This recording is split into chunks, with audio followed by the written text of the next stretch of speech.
Hey everyone, welcome to the Get Your Life Together Girl podcast. I'm your host, Danielle Vann. As a cognitive behavioral therapist, life coach to women, and author, I've spent my life studying and learning from the stories that make us human. It's my passion and goal to help you shift your mindset and create a lifelong revolution to help you reach your greatest potential. We all want to be liked and loved. It's a natural part of our desire and need for human connection. In fact, from the moment we are born, we begin seeking that connection. However, while this desire is innate, there can be a tipping point where being liked and loved turns into seeking approval and validation through the reassurance of others. We all have that one friend, or maybe we are that friend, that appears to be, quote, big-hearted, always eager to lend a hand, and wants everyone around them to be happy, to thrive, and be fulfilled, even if it comes at their own detriment. This kind of connection seeking is the hallmark trait of people-pleasing. And today we're taking a one-on-one deep dive into the truth behind people-pleasing, how it begins and the cycle of attachment, and ultimately how we can break up with the need to seek validation outside of ourselves. So let's shift our perspective and our ability to own who we are, regardless of our past or the good opinions of others. The Get Your Life Together Girl podcast starts right now. All right, where are my people pleasers? I know you are out there. I know you are. You know, I asked the Get Your Life Together Girl Instagram community to pick a topic for this week's episode, and here we are. This was the top rated subject, so I know many of you are struggling with people pleasing outside of the beautiful and wonderful women I work with in private session. I will say, in all of the sessions that I've done, which feels countless at this point, I have to say that people-pleasing is one thing that so many people do. I see it on a regular basis, and yet those who are engaging in the behavior often have zero idea that they actually have this habit in place. Of course, there are others who have seen the line in the sand and are completely aware of their people-pleasing tendencies, but don't know why the default to putting other people's, needs and opinions and wants above their own is actually in play. And of course, there are many reasons for this, and today we are breaking down many of them. Of course, we can't dive into all of them, but we are going to really get to the baseline. We're also going to dive into the cycle of attachment and chat a bit about trauma and how all of this has a hand in our need to people please. So I hope that you're buckled up, right? Because we're going to really deep dive. And the first thing that we should probably swim around in is the fairly standard traits of people pleasers. All of us know one. In fact, we may be one on some level. And of course, pleasing others is not always a bad thing. That's not what I'm saying at all. It's when it is our habitual habit that we have to look at the why, the how of how it's impacting us, and then move through the processes to heal and to create new habits. Again, pleasing someone because you love them or showing up for someone, not a problem. It's when we do this at our own detriment. So, of course, that is the lens we are looking through today as we move through this topic and conversation. So even though you may know what a people pleaser is, some of us do need a more concrete definition. So for those of you out there, this is a person who has an emotional need to please others, often at the expense of their own needs and desires. They often go above and beyond, even if it isn't reciprocated. And there are some fairly common traits of this, which are low self-esteem and self-worth. They underestimate or undermine their own needs. People pleasers often go with the flow that is dictated by others, even if it does not serve them or they don't actually want to take part of whatever is on offer. They're just too agreeable in general. They have trouble asserting themselves, and saying no is sort of a rarity. They value praise and will do whatever it takes to get it.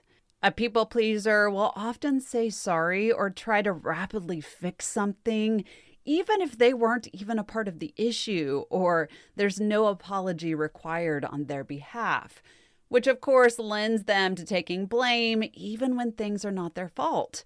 They actually have little self-awareness and will often make excuses for themselves and others. It's sort of that whole being a doormat kind of thing, right? We know what that is. And there are, of course, so many other traits, but I'm going to give you a few others to see if you can connect with either having these within your daily behavior or really begin to understand someone else.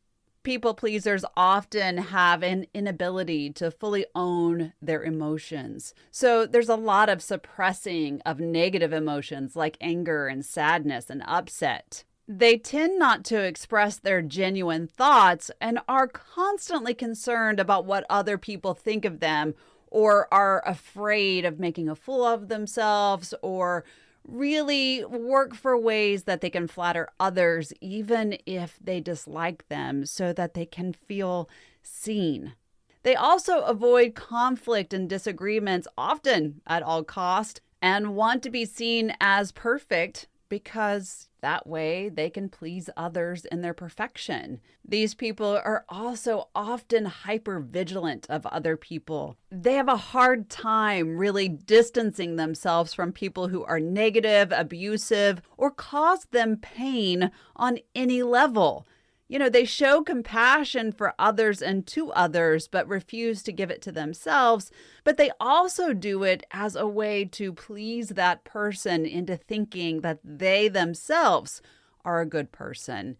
It really is a very odd yin and yang of desire and fulfillment for the person in this behavior. And I have to ask, are you sweating yet? Right? That's a ton of different traits that I just handed over. And of course, we want to get to the baseline, to the root of people pleasing, because, we can see a number of those characteristics in our own lives or in the lives of the people that we care about. And we kind of have to start unfolding and unpacking what is below, what's the byproduct of this behavior? And of course, the root of this are a few much larger, bigger issues that we really want to talk about. So let's drill down. Let's start with what happens when we arrive in this world. You see, when we are children, we have certain needs, just like we do now. And one of those greatest needs as a child, as an infant, is to have our basic needs met, which of course involves safety, shelter, food, and of course that comes down to being protected and provided for. Sadly, so many people grow up in unsafe and unstable and even abusive environments that cause suffering and high levels of stress and even trauma. And here's the thing, when we talk about trauma, so many people still have the mindset that trauma is one activating event. It's the car accident or the death of someone or a divorce or physical abuse. Yes, those are traumas. However, we know that trauma can be anything for one person. Really, what happens in a situation that we feel is traumatic is we connect with this situation, this moment, in a very activating way.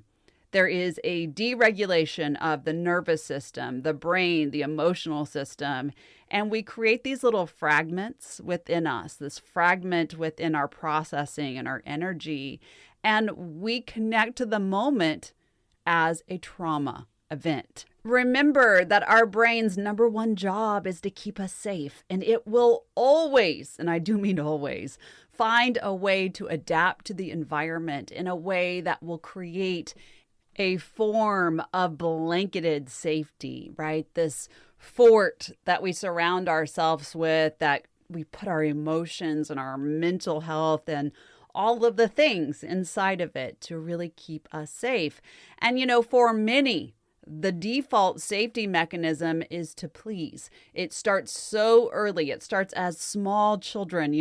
We cry, we get yelled at. What are we going to do to please? We stop crying. We learn to please the people closest to us, such as our parents, our family, our siblings, in a way that will create safety stability. This is a trained, conditioned mechanism. I cannot count how many times I have heard women say, I learned if I was just good, things would be better. If I was a good girl, it was easier. Or I figured out that if I kept quiet, I wouldn't be the focus. And then I hear it later on in adult relationships where there has been abuse. And it was, if I had the house cleaned up or the things that he liked in order, then things wouldn't be hard later on. Any of those sentences speak to the perfect setup of people pleasing, right?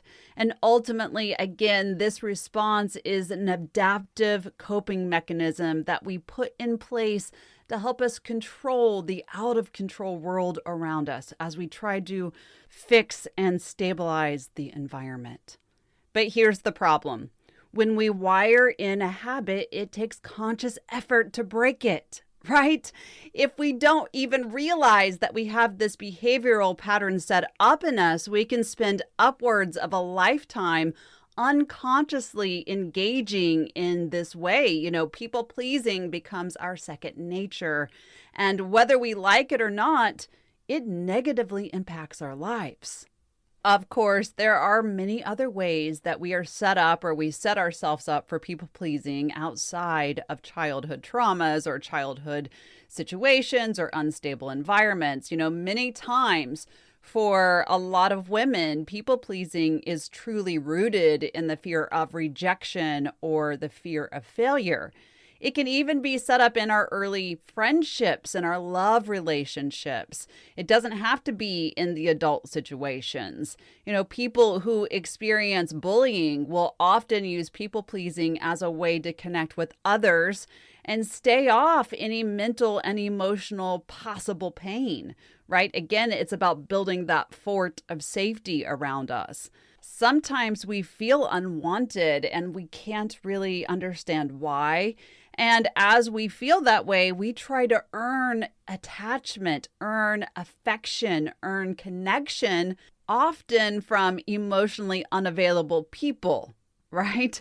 And the love that we receive from them becomes inconsistent, and that ramps up our need to please. If you have struggled with your self-image and insecurity, you could possibly seek approval and validation from others in a way that is sexual or in a way that has to do with your body, right? We're trying to please for gratification. When we need constant reassurance that you matter to people closest to you, we often struggle with feeling that connection. And of course, that too ramps up the people pleasing. We often see this in a great number of people who struggle with eating disorders when it comes to self-image and validation and insecurity. And as you can see, there's of course a wide range of reasons why people please, but many times it comes down to our attachment to ourselves and our needs not being met. On the second layer of that attachment is really to the attachment of the people and the world around us. So let's talk about the cycle of attachment quickly. And I want you to see how quickly this becomes a part of people pleasing too. So imagine a circle. At the top of that circle, we're going to label it needs. So your needs. Moving to the midpoint on the right side, we would label that expression or arousal of emotion. At the bottom of the circle is gratification. So that would be where your needs are actually fulfilled and met. And then on the opposite side, on the left-hand side, would be trust, right? So the circle at the top, needs, then expression of emotions. At the bottom, gratification, and then trust. Think of the pattern like this. You have a need. It gets to a point that you express that need through an emotion. For an infant, they cry. They get frustrated when they're wet or they're hungry. An adult may become angry or upset if their needs aren't being met because that's the arousal point of the need.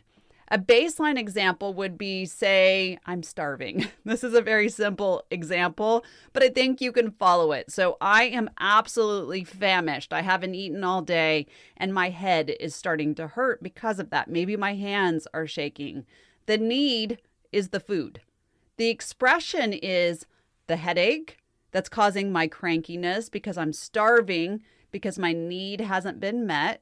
From there, I'm going to want to move into the gratification, which of course would be eating, right?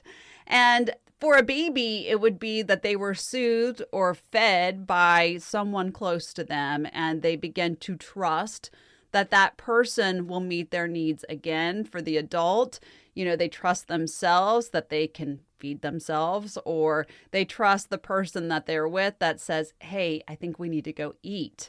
Right? So this is the circle. It's a very simple example, but I promise you, this is a big thing because remember, if any part of this circle, the need, expression, gratification, and trust is not in place, the brain is going to look for safety.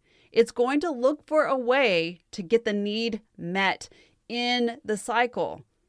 As adults, we try to close that cycle in any way we can, and often that is subconsciously. Let me give you another example to help move this along for you, and it's one that I see very often in session, and it is this feeling of not being liked or not being in a group where they belong. So I'm going to use the terms I and me so that you can better self-identify with it. So say I have a need to be liked. I'm in a group and I just don't feel like I am connecting the way that I really want to or the way that I think this should go. So my need is to have the connection with other people who like me. Yet I become frustrated when I am not received the way that I want to be. They don't see my true intentions. I then move into the gratification stage, giving more, perhaps, than I have to offer, or offering love and emotional support to those people that aren't really responding to me the way that I want them to. I'm trying to level up my likability. And when people respond in a way that they're offering me like, I offer them trust, whether or not it was earned. I give and give so that I can keep my need being met and I can feel like I have trust and gratification and the ability to be seen. This is people pleasing. And of course, this is a very small example, but can you see how this has occurred in your life? We have all really entered a state of people pleasing at one time or another, right? We're all guilty of that, me included. But again, we don't want to continue to allow the behavior on a daily basis because, of course, it becomes a detriment. When we have our needs gratified, we often then attach ourselves to the behavior, to the person, to the experience, and we begin to believe that this attachment is working for us. And this is how people pleasing becomes the detriment, right? It becomes the behavior that we don't even recognize that we're doing because it's in our everyday existence. I've used the word detriment multiple times, but here's why it becomes the detriment. When we live our lives in this manner, in this way of pleasing everybody else, we lose our self-regard. We do meet everybody else's needs out of fear of not having our own needs met. It's a place of insecurity. It's a place of fear and self-sacrifice.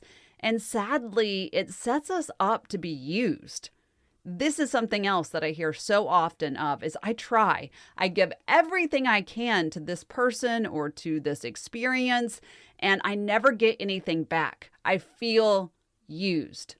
There's a reason why. It's because you're giving everything you have to this person and they're not giving it back. You've set this up.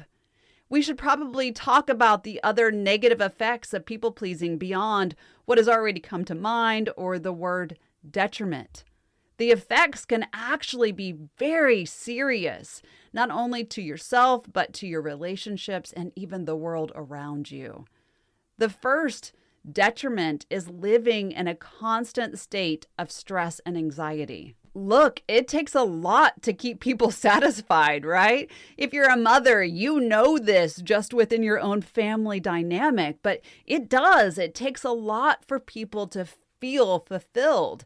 And in order to do this, people pleasers will often suppress their emotions in order to avoid conflict or not to create a scene or to complicate things, right? And when we are constantly in a state of emotional suppression, our stress hormone increases. That stress hormone can lead to fatigue, more anxiety, and mental and physical illnesses. In all of this, there is an element of control.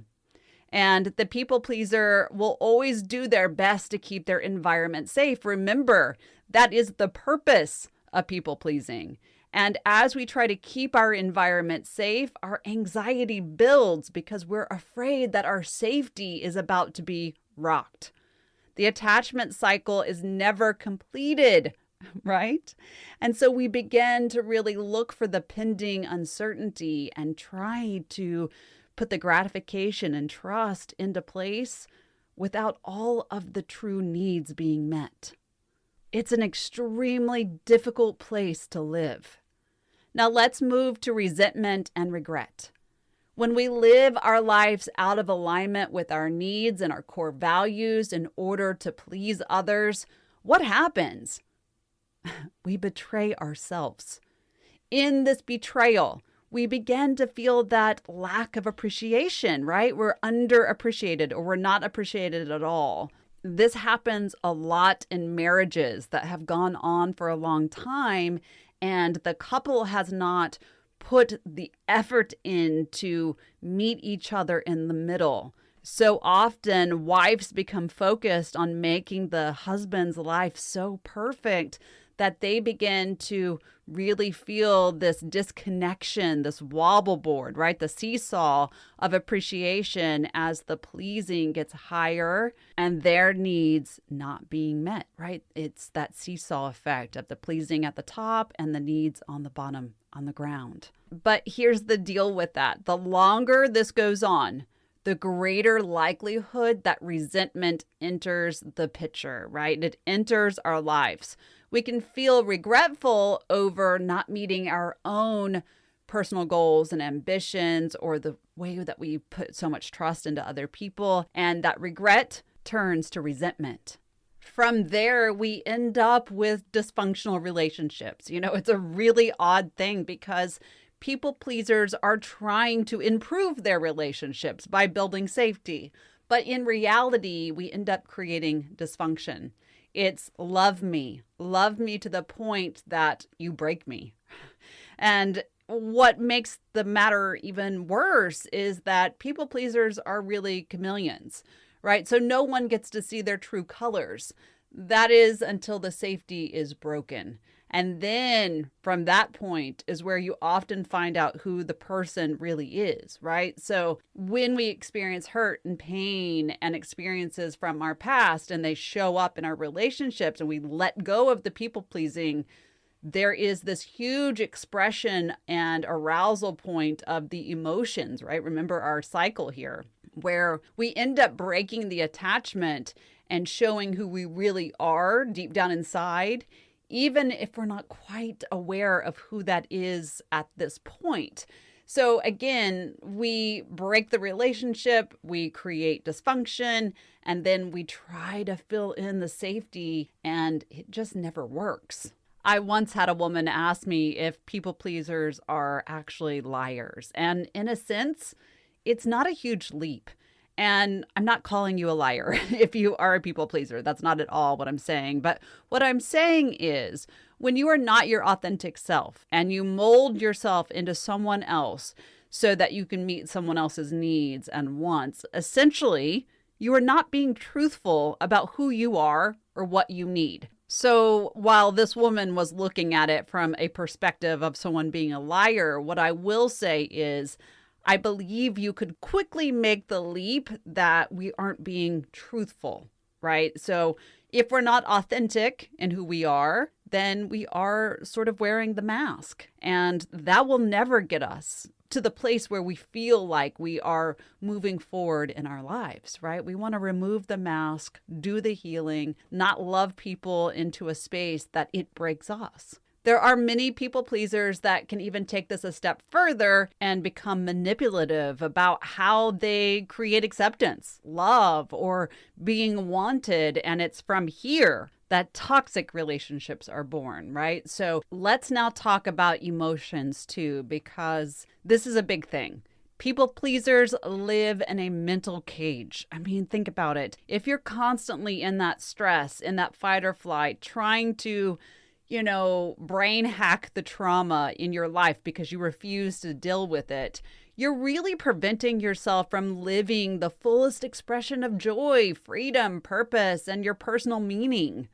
That isn't to say that people pleasers don't chase their goals or they're not successful or, they're not high achieving, because that's not true. But it is to say that many people pleasers will put their goals out, right, on blast almost.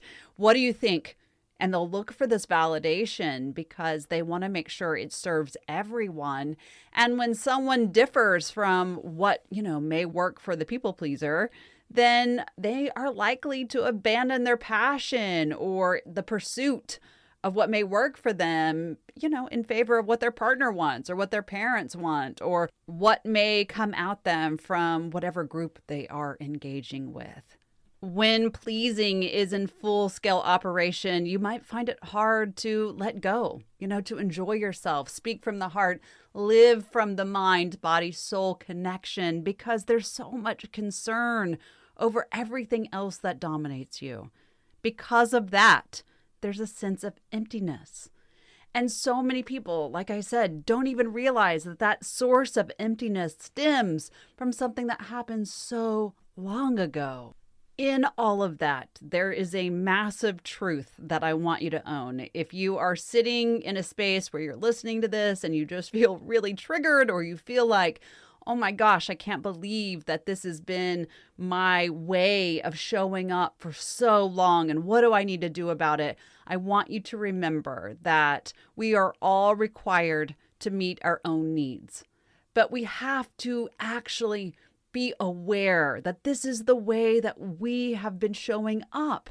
It's not our responsibility to live for everyone else or to do on behalf of everyone else. It is always our responsibility to meet ourselves where we are, to meet our past, and absolutely contribute to our lives. It's wonderful if you want to show up for other people. You should, but you have to show up for you too. It's a heavy acknowledgement when we come to this place and realize, wow, I may have really caused my own trouble for a really long time.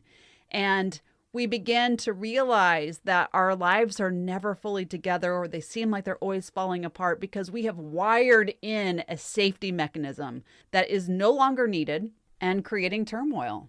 The thing is that once we know, when we recognize that there is something within our operation that needs to be changed, we can get better each and every day. We can get better at not people pleasing. We can shift out of the cycles. We can really begin to own our lives instead of own the patterns in which we were taught or the patterns in which we use to keep ourselves safe in a time that maybe we felt unsafe.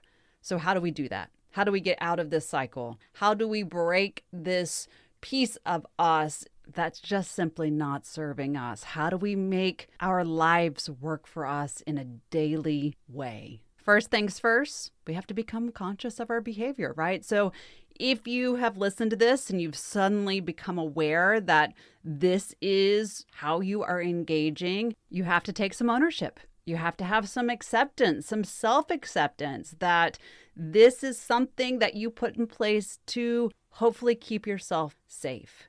And you have to be willing to put effort, conscious effort, into moving into the next step, which is to not blame yourself, to not judge yourself, which of course is always easier said than done, always. But listen, to some extent, Everyone tries to please others. We've already talked about that. And again, on some level, it's not bad. But when this is the driving force, we have to address the issue. And so that's where we go to, right? Is that releasing judgment. With a lack of blame and judgment, you can then really get into a space of understanding that self-compassion must be in place in order to work through the why.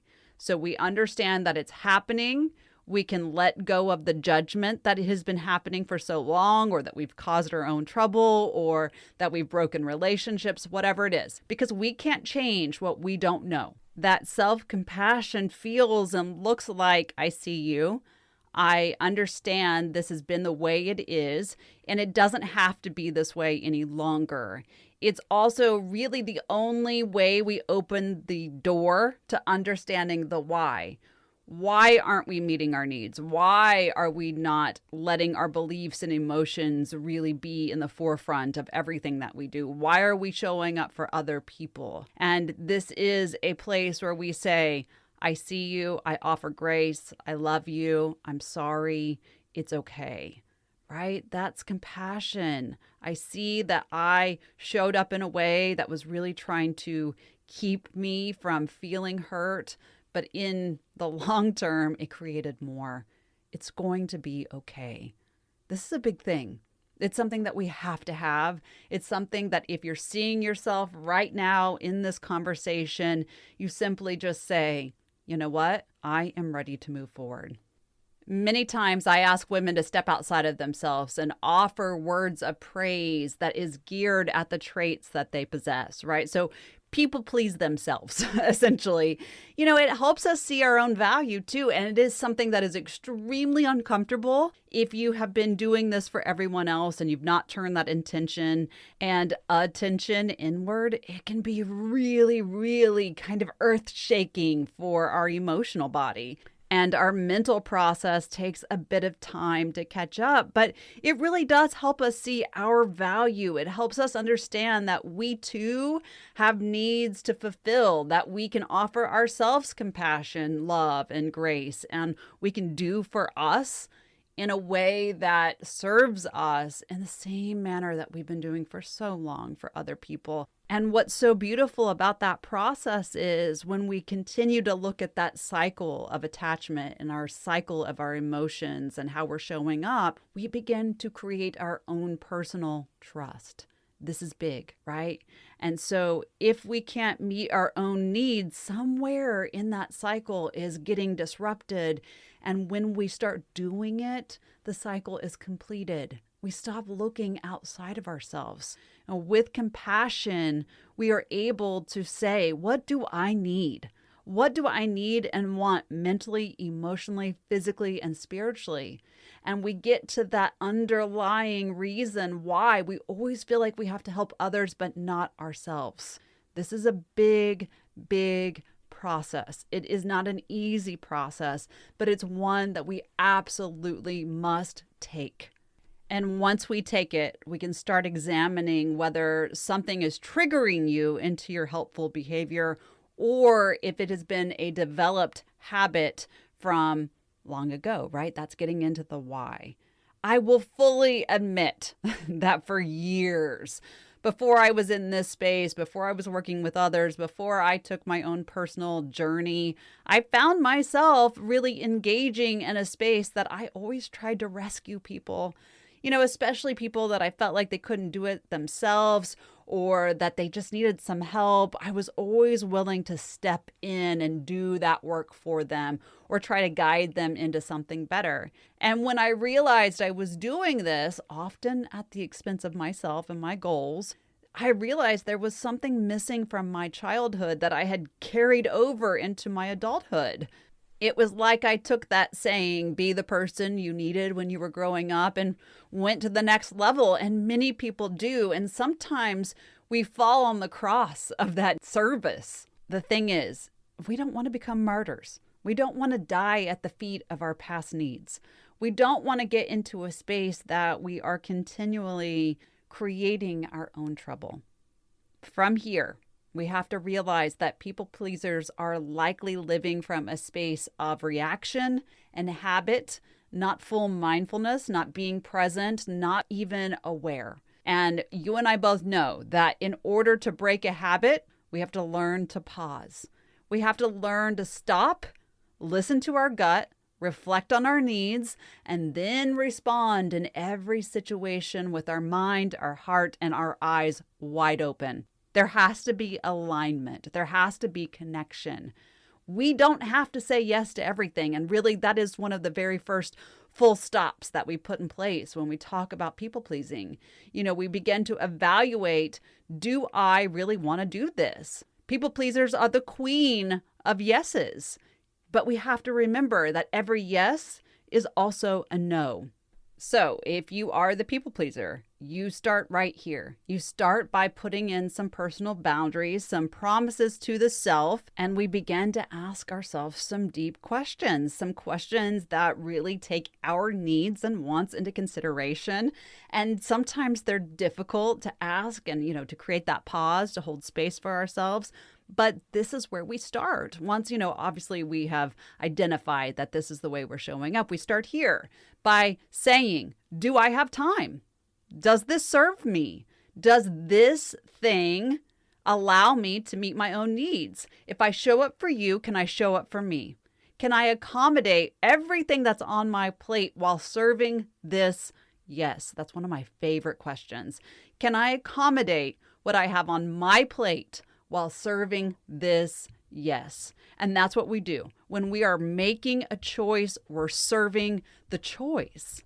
Am I responding out of a need that isn't being met by me for me? That's also a big question.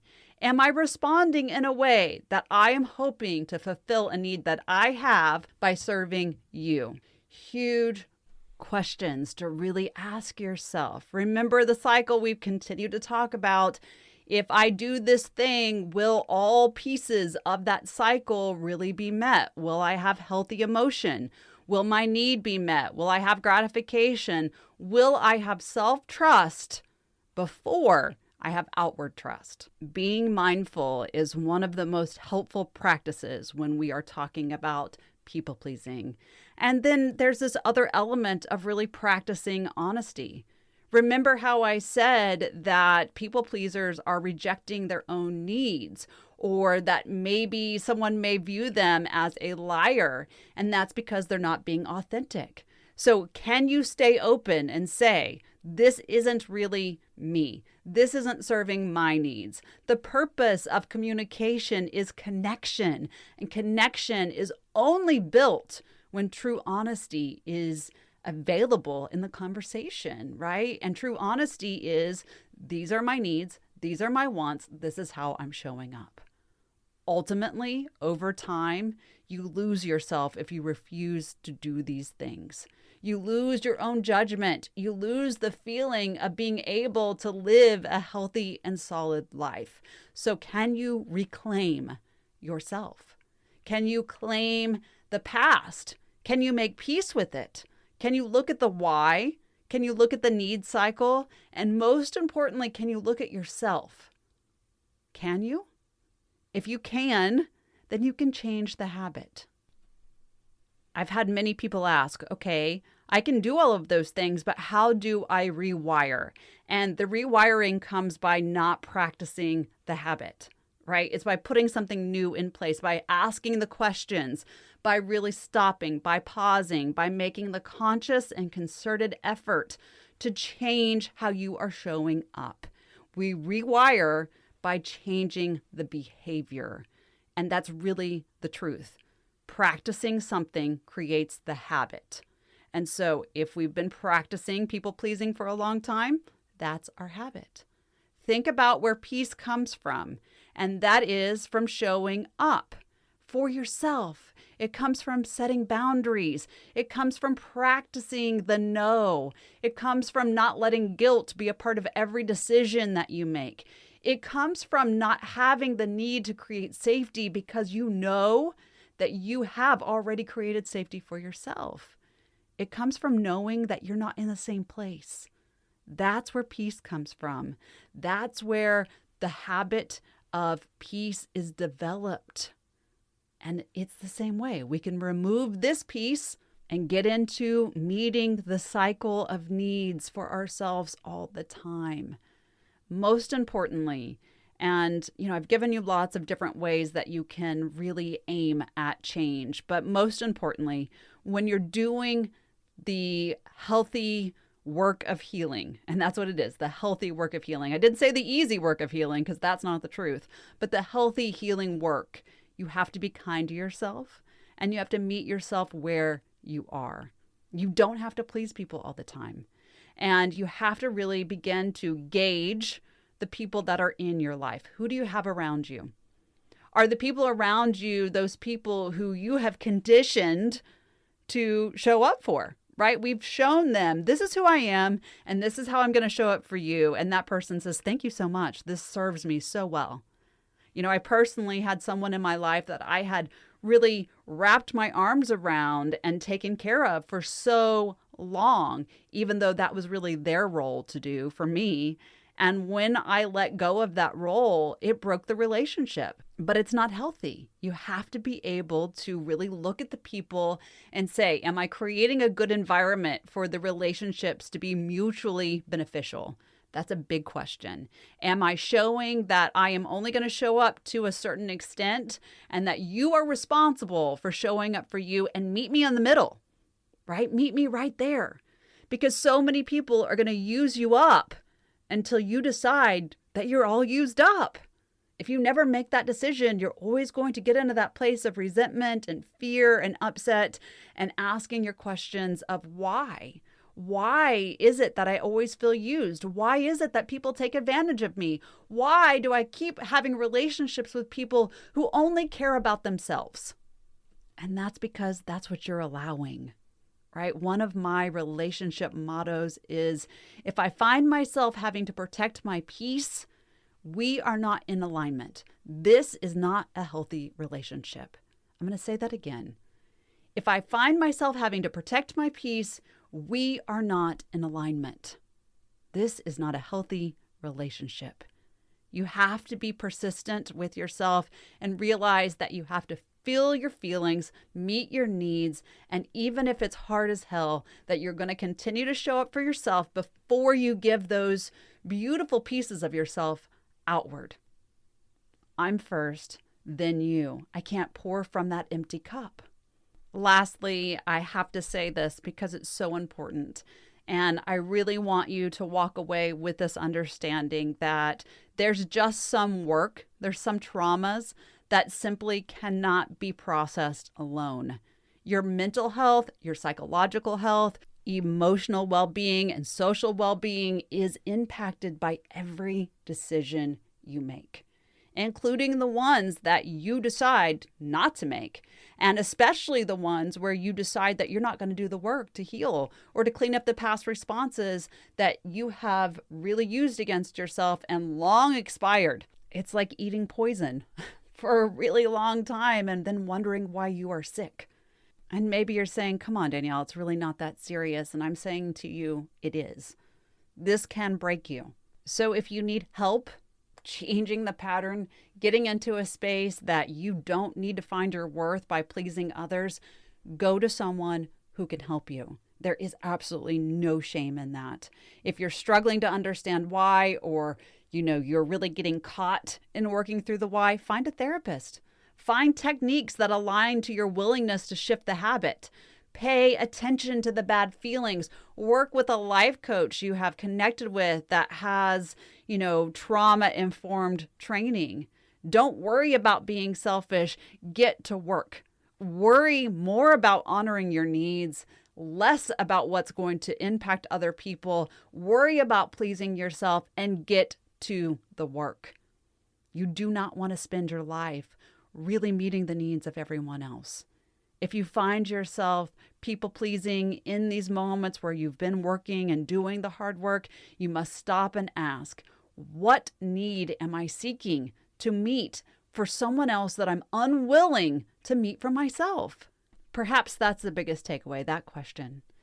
What need am I trying to fulfill for me? Where is my trust?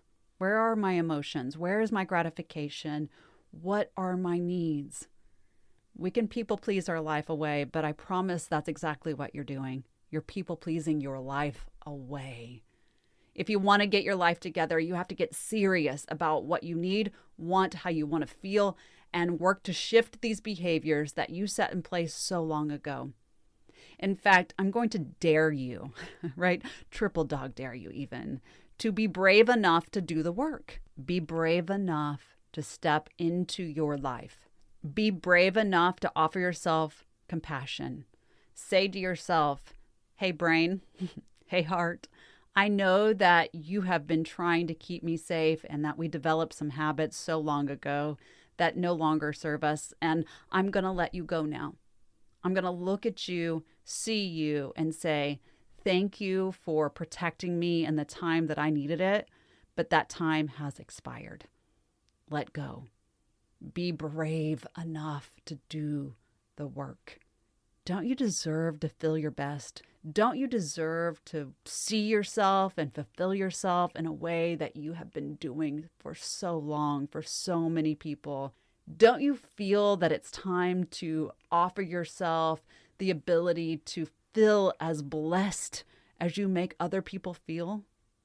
Don't you feel like it's time to show up for you? It really is time. And I promise you, it is an essential step into getting your life together, girl. Thank you so much for listening to the Get Your Life Together Girl podcast. If you've enjoyed these tips for bettering your life, please turn on notifications to be alerted each Tuesday and Thursday when a new episode is released. If you're seeking daily inspiration and additional tools and tips, you can follow me on social media at Get Your Life Together Girl on Instagram, Facebook, or TikTok. And you can visit the show notes or my website at getyourlifetogethergirl.com. Until next time, be kind to yourself and others.